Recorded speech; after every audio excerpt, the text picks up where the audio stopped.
Assalamualaikum warahmatullahi wabarakatuh. Saya Faja Fajira dari Prodi Pendidikan Geografi Fakultas Tarbiyah dan Keguruan UIN Suska Riau akan membahas sedikit tentang identitas nasional.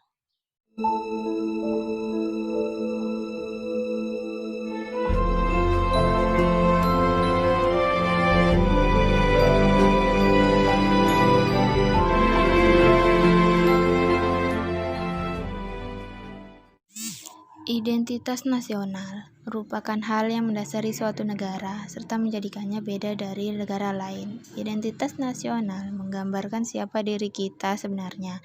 Identitas nasional menjadi penting demi terjaganya keutuhan bangsa.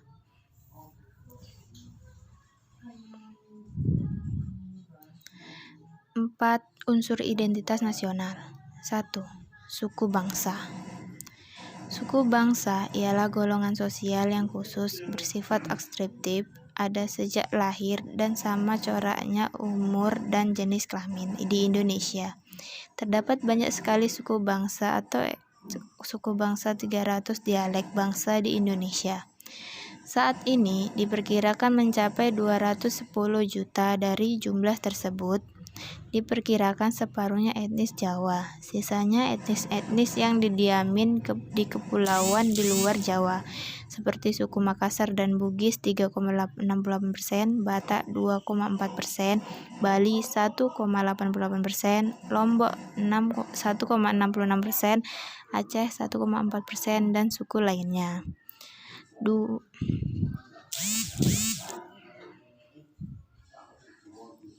2. Agama. Bangsa Indonesia dikenal bangsa agraris. Agama-agama yang ditumbuh dan berkembang adalah Islam, Kristen, Katolik, Hindu, Buddha, dan Konghucu. Agama Konghucu pada awalnya diakui sebagai agama resmi bangsa, tetapi sejak Abdurrahman Wahid jadi presiden, istilah agama resmi dihapuskan. 3. Kebudayaan. Kebudayaan adalah pengetahuan manusia sebagai makhluk sosial yang isinya adalah perangkat-perangkat atau mode-mode secara kolektif.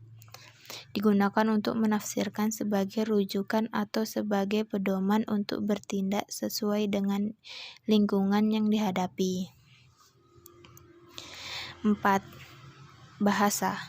Bahasa merupakan unsur pendukung identitas nasional yang lain. Bahasa dipandang sebagai sistem perlombaan secara artikal dibentuk atas unsur-unsur bumi maupun ucapan manusia, dan juga digunakan sebagai sarana berinteraksi antar manusia, baik secara lisan, tulisan, ataupun gerakan dan isyarat. Parameter identitas nasional. Parameter identitas nasional berarti suatu ukuran yang digunakan untuk menyatakan bahwa identitas nasional itu menjadi ciri khas suatu bangsa. Adapun identitas nasional itu sendiri adalah 1. Pola perilaku yang nampak dalam kegiatan bermasyarakat, seperti adat istiadat, tata kelakuan, dan kebiasaan.